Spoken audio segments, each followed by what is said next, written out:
నమస్తే, welcome to 99 TV. చూశారు కదా, ఇజ్రాయెల్ చేతిలో హతమైన ఇరాన్ మిలిటరీ టాప్ కమాండర్ ఎవరైనా అలీ షద్మానీ. ఇన్ని war time chief of staff అని కూడా పిలుస్తుంటారు. చాలా స్ట్రాటజీస్లో కానీ వాటిని అమలు చేయడంలో కానీ ఈయనది అందవేసిన చెయ్యి అలీ షద్మానీది. కానీ ఇజ్రాయెల్ చేతిలో ఆయన హతమయ్యారు. కరెక్ట్గా జూన్ 13న ఈయనకు ముందు ఒక టాప్ మిలిటరీ కమాండర్ అండ్ ఇప్పుడు ఈయన. అంటే జస్ట్ 1 వీక్ వ్యవధిలో, ఒక వారం వ్యవధిలో ఇరాన్ కోల్పోయిన గొప్ప యోధుల కింద వాళ్ళ లెక్క. వాళ్ళైతే యోధులుగానే పరిగణిస్తారు. ఈయన వార్ టైమ్ స్ట్రాటజీస్కి ఒక్కోసారి ఇజ్రాయెల్ బిత్తరపోయేదిట. అంటే ఒడిసి పట్టుకోవటం అనేది ఈయన్ని చాలా కష్టం. ఏ మెరుపులా వచ్చి ఈ యుద్ధ ప్రయోగాలు, యుద్ధ తంత్రాల్లో మెరుపులా వచ్చి ఆయన చేసిన విన్యాసాలు చూసి ఇజ్రాయెల్ బిత్తరపోయేది. అలాంటి అలీ షద్మానీని ఇజ్రాయెల్ హతమార్చింది. దానికి సంబంధించిన సమాచారంలోకి వెళ్తే, అయితే at to be confirmed, Iran ఇంకా కన్ఫర్మ్ చేయాలి ఈయన డెత్ని. ఇజ్రాయెల్ మాత్రం క్లెయిమ్ చేస్తుంది. ఫ్రైడే నాడు వాళ్ళకి చాలా ఇంపార్టెంట్, చాలా ముఖ్యమైన శుక్రవారం రోజునే ఈయన హతమార్చడం ద్వారా మొరేల్ దెబ్బతీయడానికి, ఇరాన్ మొరేల్ దెబ్బతీయడానికి ఇజ్రాయెల్ ప్రయత్నించింది. ఇజ్రాయెల్ యుద్ధ తంత్రాల్లో ఎప్పటికప్పుడు వేగంగా మారిపోతున్నాయి. కేవలం వెనకాల యుఎస్ సపోర్ట్ ఉందా, లేకపోతే ఇంకా వెస్ట్రన్ సమాజం నుంచి ఇజ్రాయెల్కి ఏమైనా మద్దతు వస్తుందా అనేది ఇప్పుడు ఇరాన్కి అంతుచిక్కని వ్యవహారం. ఎందుకంటే వాళ్ళ లీడర్ ఖొమైనీకి ఈయన అత్యంత సన్నిహితులు. ఒకసారి వివరాల్లోకి వెళ్తే కనుక, ఇరానియన్ రజీమ్స్ టాప్ మిలిటరీ కమాండర్గా ఈయన్ని అలీ షద్మానీని అభివర్ణిస్తారు. And Iran's war time chief of staff అలాగా కూడా ఈయనకి పేరుంది. ఈయన యుద్ధంలోకి దిగితే శత్రువుల్ని మట్టి కరిపించడం ఖాయం, శత్రు దేశాలని మట్టి కరిపించడం ఖాయం అనుకున్న ఇరాన్కి భారీగానే దెబ్బ తగిలింది. అలీ షద్మానీని అంత తేలిగ్గా అండర్ ఎస్టిమేట్ చేయలేని పరిస్థితి. ఎందుకంటే మనం ఒక్కసారి మన పొరుగు దేశం, దాయ దేశం పాకిస్తాన్ దగ్గరికి వెళ్తే, Pakistan field marshal alias field marshal and army chief Syed Asim Munir ఈయన దగ్గర ట్రైనింగ్ తీసుకున్నాడు. ఒక మాట ఇమాజిన్ చేయండి.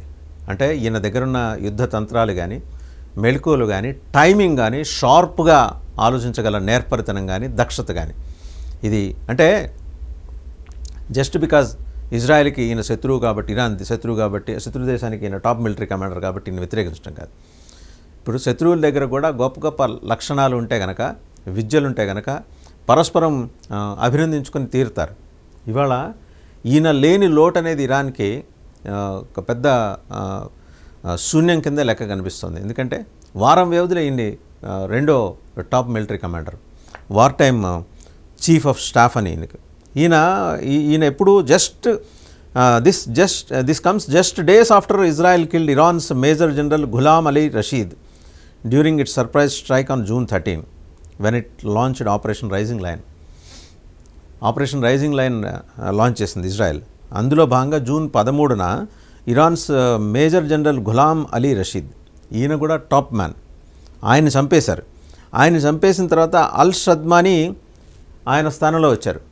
ఈయన వార్ టైమ్ చీఫ్ ఆఫ్ స్టాఫ్గా వచ్చిన తర్వాత ఆయన ఇంకోటి new commander of Khatam al Anbiya central head quarters.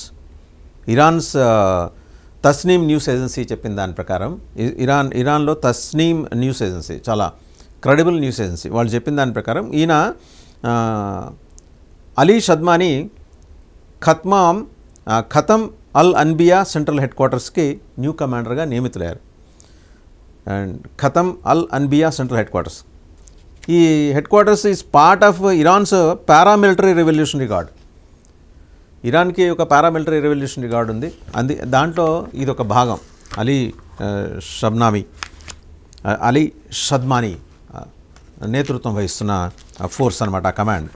ఇంకా ఈయన గురించి వివరాలు ఏంటంటే, Iranian's regime top military commander and called him Iran's war time chief of staff అని అంటూనే, ఈయన closest figure to Iranian supreme leader Ali ఖమైనీకి చాలా అత్యంత సన్నిహితులు. అండ్ ఈయన he also served as the commander of the emergency command of Iranian armed forces. దానికి emergency కమాండర్గా చేశారు ఇరానియన్ ఆర్మ్డ్ ఫోర్సెస్కి. And had both the Islamic revolutionary guard corps, IRGC అనే దానికి కూడా సేమ్ టైం ఆయన ఎమర్జెన్సీ కమాండ్ని లీడ్ చేస్తూనే దీన్ని కూడా ఆయన హెడ్ చేశాడు. అలాగే Iranian army under his command, మొత్తం 3 ఈయన ఇరానియన్ ఆర్మీ, అలాగే Iranian armed forces and Islamic revolutionary guard corps, Islamic revolutionary guard corps, మొత్తం 3ంటికి ఈయన నేతృత్వం వహించారు. సో ఒక తక్కువ ఇన్ఫీరియర్ క్వాలిటీ ఉన్న మేజర్ జనరల్ కాదు, టాప్ కమాండర్ అయిన అలీ షద్మానీ. ఈయన దగ్గరే పాకిస్తాన్ ఫీల్డ్ మార్షల్గా ప్రకటించుకున్న సయ్యద్ అసీం మునీర్ ట్రైనింగ్ పూర్తి చేసుకున్నారు. సో ఎంత లాస్. ఒక్కసారి జియో పొలిటికల్ అఫైర్స్లోకి కనుక మనం వస్తే, ఈరోజు ఇరాన్ కోల్పోయిన ఇద్దరు కూడా, గులాం అలీ రషీద్ కానీ ఈయన కానీ అలీ షద్నామీ కానీ, వీళ్ళిద్దరూ కూడా ఇరాన్కి 2 కళ్ళు లాంటి వాళ్ళు. మరి ఈ మేజర్ ఫోర్స్ని లీడ్ చేసే వీళ్ళిద్దరూ కోల్పోవటం మరోపక్క చూసాం. టెహ్రాన్కి దక్షిణ ప్రాంతంలో జస్ట్ కూతవేడు దూరంలో టెహ్రాన్కి 4 అంతస్తుల బిల్డింగ్లో ఇజ్రాయెల్ ఒక డ్రోన్స్ ఫ్యాక్టరీ పెట్టింది. అదంతా బయటపడింది. దానికి సంబంధించి ఇద్దరిని అరెస్ట్ చేశారు. ఇన్ఫ్యాక్ట్ దాంట్లో పనిచేస్తున్నది ఇరానియన్ ఇంజనీర్సే.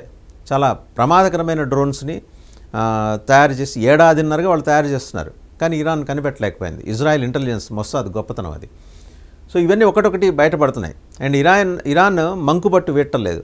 ఎట్టి పరిస్థితుల్లో న్యూక్లియర్ ప్రోగ్రామ్ని మేము అమలు చేసి తీరతాము, మేము వెనక్కి తగ్గేది లేదని. ఒకవేళ అదే కనుక అమలైతే ఇజ్రాయెల్ అనే దేశం ఈ ప్రపంచ పటంలో మిగలదు. మనం ముందరే చెప్పుకున్నట్టు ఇజ్రాయెల్కి పొరుగున ఉన్న దేశాల నుంచి ఎంతటి ప్రమాదం ఉందో, అలాగే బయట చాలా దూరంలో ఉన్న పాకిస్తాన్ నుంచి కూడా అంతే ప్రమాదం ఉంది.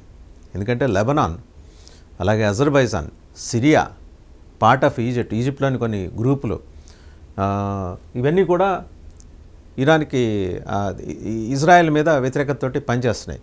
హమాస్ని పంపించింది. హమాస్ అయితే గాజా స్ట్రిప్లో ఆపరేట్ చేస్తూ ఎలాంటి విధ్వంసం సృష్టిస్తుందో తెలుసు.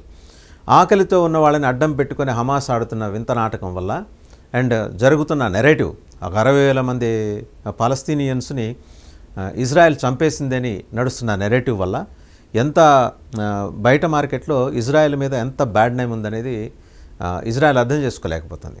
వాస్తవం ఏంటో ఇజ్రాయెల్ చెప్పలేకపోతుంది. బట్ 60,000 మంది పాలస్తీనియన్స్ని చంపేశారు, ఇంక్లూడింగ్ చిన్నపిల్లలతో సహా, పసిపిల్లలతో సహా, పాలు తాగే పసిపిల్లలతో సహా చంపేశారు అనే నిందైతే మరి ఇజ్రాయెల్ మోయాల్సి వస్తుంది. గాజా స్ట్రిప్లో ఉన్న వాళ్ళందరూ కూడా హమాస్ వాళ్ళు కాదు. కానీ హమాస్ వాళ్ళని కంప్లీట్ నియంత్రణలోకి తీసుకొని మనం ఇజ్రాయెల్ మీద హమాస్ చేసిన దాడిలో ఎంత నష్టం జరిగింది, ఎలా హోస్టేజెస్గా ఎంతమందిని పట్టుకుపోయారో మనం చూసాం. దానికి సంబంధించిన ప్రక్రియ ఇంకా అప్పగింత ప్రక్రియ ఇంకా పూర్తి స్థాయిలో కాలేదు. ఇజ్రాయెల్కి ఇది సర్వైవల్ ఇష్యూ. తనని తాను కాపాడుకోలేకపోతే మరి ఇరాన్ దాదాపు 1000 మిసైల్స్ తోటి దాడి చేస్తుంది. తనని తాను కాపాడుకోలేకపోతే ఇజ్రాయెల్ రేపొద్దున ప్రపంచ పటం మీద మిగలదు, కనపడదు. మరి ఇంత స్పష్టమైన మేనిఫెస్టేషన్ అక్కడ కనిపిస్తున్నప్పుడు ఇజ్రాయెల్ ఇలాంటి టాప్ మిలిటరీ కమాండర్స్ని ఎంచుకోవడంలో ఆశ్చర్యపడాల్సిందేం లేదు. కారణం ఏంటంటే ఎప్పుడైతే వీళ్ళకి వెన్నెముక లాంటి ఇలాంటి టాప్ పీపుల్ని హతమార్చకపోతే ఇరాన్ దూకుడిని తగ్గించడం కష్టం. మరోవైపు ఇంకొక ఆరోపణ అభియోగం ఉంది. యుఎస్ ఒక హిడెన్ రహస్య ఎజెండాతోటి పనిచేస్తుంది, ఇజ్రాయెల్కి కనపడని సపోర్ట్ ఇస్తుందని. ఇన్ఫ్యాక్ట్ యుఎస్ సపోర్ట్ ఇచ్చినా ఇవ్వకపోయినా ఇజ్రాయెల్ టెక్నాలజీ ముందు, ఇజ్రాయెల్ మేధో సంపత్తి ముందు యుఎస్ దిగదుడిపే అని చాలామంది జియోపొలిటికల్ అఫైర్స్ ఎక్స్పర్ట్స్ అంటున్నారు. అండ్ ఇంకొకటి, ఒక జాతి, ఒక నాగరికత, ఒక వ్యవస్థ మనుగడ ఈరోజు ప్రశ్నార్థకం అవుతున్న తరుణంలో ఇజ్రాయెల్ ఇలా భీకరంగా ప్రతిస్పందించడంలో ఎవరూ పెద్దగా ఆశ్చర్యపోవట్లేదు. దాంట్లో ధర్మాధర్మాలు, నైతికత, అనైతికత అనే అంశాలు పక్కన పెడితే యుద్ధం వచ్చినప్పుడు తనను తాను సర్వైవ్ చేసుకోవడానికి ఇజ్రాయెల్ పడుతున్న ఇబ్బందులన్నీ ఇక్కడ ప్రపంచం గమనిస్తూనే ఉంది. బట్ ప్రపంచంలో ఇజ్రాయెల్కి అనుకూలంగా అన్ని దేశాలు మాట్లాడాల్సిన అవసరం కూడా లేదు. కారణం ఏంటంటే దాదాపు 57 ఇస్లామిక్ నేషన్స్ ఉన్నప్పుడు అందులో 50కి పైగా 40 నుంచి 50 లోపల ఇస్లామిక్ నేషన్స్ ఇజ్రాయెల్ని వ్యతిరేకిస్తున్నప్పుడు ఖచ్చితంగా అవుట్ ఆఫ్ 197 కంట్రీస్ ఒక 40 దేశాలు వ్యతిరేకిస్తున్నాయంటే అది సామాన్యమైన నెంబర్ ఏం కాదు. కానీ తన మనుగడ ఇవాళ ఇజ్రాయెల్ చేతులు ముడుచుకొని కూర్చుంటే రేపొద్దున ప్రపంచ పటంలో ఉండదు. వీళ్ళని ఇలాంటి టాప్ మిలిటరీ కమాండర్స్ని హతమార్చడం ద్వారా ఇజ్రాయెల్ ఒక మెసేజ్ పంపిస్తుంది, మేము మీకు చిన్నగానే కనిపించవచ్చు కాక, బట్ మా దాడి చాలా భీకరంగా ఉంటుందనేది. మరి ఒకవైపు ఇరాన్ కూడా తక్కువేం తింటలేదు. ఇజ్రాయెల్ మీద వరుస దాడులు కి దిగిపోతోంది. అణుదాడి చేయటానికి కావాల్సిన ప్లాట్ఫామ్ ఇరాన్ దగ్గర ఉంది, కానీ అది ఇరాన్లో లేదు. భూగర్భంలో ఎక్కడో దాచారు, ఇరాన్ పెరిఫెరల్స్లో భూగర్భంలో దాచారు, సముద్ర గర్భంలో దాచారు అనే వార్తలు వస్తున్నాయి. ఇప్పుడు ఇజ్రాయెల్ ఆ వేటలో ఉందన్నమాట. ఈయన హతమార్చిన తర్వాత, ఎందుకంటే ఆ రహస్యాలు ఈయనకు తెలుసు. టాప్ మిలిటరీ కమాండర్ అలీ షద్మానీకి తెలుసు, అలాగే అంతకుముందు వారం రోజుల వ్యవధిలో చంపిన గులాం అలీ రషీద్ ఇద్దరికి తెలుసు. సో వీళ్ళిద్దరూ ఆ రహస్యాలు ఎక్కడ దాచిపెట్టారనే దాని మీద ఈరోజు ఇజ్రాయెల్ పనిచేస్తోంది. ఖచ్చితంగా ఆ రహస్యం కనుక దొరికితే దాన్ని అణ్వస్త్ర నిరాయుధీకరణ అంటే న్యూట్రలైజ్ చేయటం, నల్లిఫై చేయటం, అవి పని చేయకుండా చేయటం కోసం. అంతేగాని వాటిని ఏదో ధ్వంసం చేయాలనే ఆలోచన ఇరాన్కి లేదు. అవి ఎప్పటికీ పనికి రాకుండా చేయాలనేది. లాస్ట్ ఆపరేషన్ సింధూర్లో భారతదేశం ఏం చేసిందో, అంటే వాళ్ళ అణ్వస్త్ర బేస్ ఒకటి కనిపెట్టి, ఆ కమాండ్ కంట్రోల్ సెంటర్ కనిపెట్టి దాన్ని డీయాక్టివేట్ చేసిందో, అదే పద్ధతిలో ఇరాన్ కూడా వీళ్ళ దగ్గర నుంచి వీళ్ళని హతమార్చిన తర్వాత దొరికిన సమాచారంతో ఇరాన్ భూగర్భంలో ఉందా, సముద్ర గర్భంలో ఉందా, ఆ అణ్వస్త్రాలకు సంబంధించిన ప్లాట్ఫామ్, దాన్ని డీయాక్టివేట్ చేసి నల్లిఫై చేసి న్యూట్రలైజ్ చేయడానికి ఇజ్రాయెల్ ప్రయత్నిస్తుంది. ఎందుకంటే అది పేలిస్తే వచ్చే ప్రమాదం ఏంటంటే ఇరాన్ ఉండకపోవచ్చు, ఇరాన్తో పాటు ఇజ్రాయెల్ కూడా ఉండకుండా పోతుంది.